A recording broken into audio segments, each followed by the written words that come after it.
Ano po sa tingin nyo ang karakteristik ng isang mabait na nanay?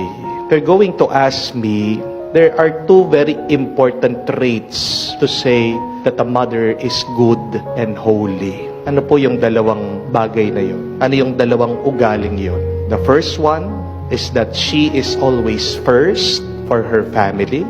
But the second one is, she is always last for her loved ones. Ang mabuti at banal na ina ay palaging nangunguna para sa kanyang pamilya. Siya ay palagi ding nahuhuli para sa kanyang mga minamahal. Hindi niyo po napansin yon.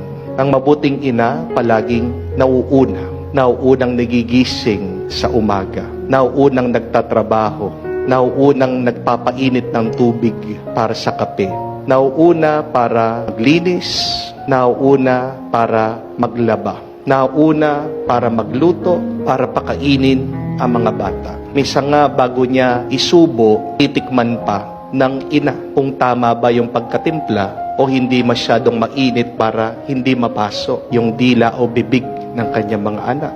Pag ihahatid na yung bata, sino ang nauuna sa daan? Yung ina, para maligtas sa anuman aksidente at kapahamakan yung kanyang anak. See, the loving, good, and holy mother is always first. Pero, ang mabuti, mapagmahal, at banal na ina ay palaging nahuhuli para sa kanyang mga minamahal. Nahuhuling kumain. Papaunahin mo ng kumain yung kanyang mga anak, yung kanyang mister. Anong kinakain niya? Yung tira-tira. Kaya hindi niyo po ba napansin yung mga ina ang tataba? Bakit? Kasi yung tira-tira, kakainin lahat. Ano yung iniisip niya? Sayang. Ayaw niyang merong nasasayang doon sa kanyang niluto. Nahuhuling kumain. Nahuhuli sa kanyang pag-aayos ng sarili. Dahil inuuna niya yung kanyang mga anak, yung kanilang pangangailangan. Bago siya bumili ng kanyang makeup, bago siya bumili ng kanyang damit, bago siya bumili ng kanyang alahas ng luho niya, uunahin muna niya yung tuition fee. Uunahin niya yung grocery. Uunahin niya pambayad sa kuryente, sa internet, sa cellphone, sa lahat ng bagay. Huli na siya. Kaya hindi po natin masisisi minsan bakit yung itsura ng mga ina mukha silang losyang. Huwag niyo pong sisihin yung mga ina. Dahil nga sa pagmamahal nila, inuuna nila yung kanilang pamilya, huli na sila. At para sa kanila, okay lang sa kanila yun. At pagkatapos ng lahat, huli din nagpapahinga ang ina. Di po ba hindi mapalagay ang loob ng isang ina pag hindi pa kumpleto ang mga bata umuuwi sama-sama sa bahay? She's the last to sleep because she's always worried and thinking about her children and even her husband. Yan yung kabanalan, kabutihan, kabaitan ng isang ina.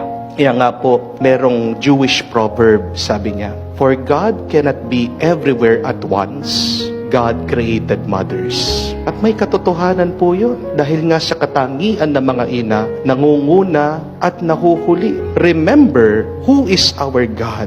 God is the Alpha and God is the Omega. Anong ibig sabihin ng Alpha? Siyang una at siyang huli. Dito mo makikita ang pagmamahal, ang kabutihan at ang grasya sa pangunguna at sa pagiging huli. At si Maria, inaalala natin, makikita niyo po sa kanyang buhay, siya ay naging unang nakinig sa salita ng Diyos. Unang sumunod sa kagustuhan ng Diyos. At siya din ay nahuli. Nahuli, ngayon narinig natin, namatay ang kanyang anak sa krus. At nanatili pa rin siya sa simbahan. Nagpahuli para kahit nawala ang kanyang anak, nanatili siya para ingatan, alagaan itong mga alagad at disipulo, itong simbahan na ginawa at inumpisahan ng kanyang anak si Jesus. Alalahanin po natin ang ating mga ina. I know our parents, most especially our mothers, are not perfect.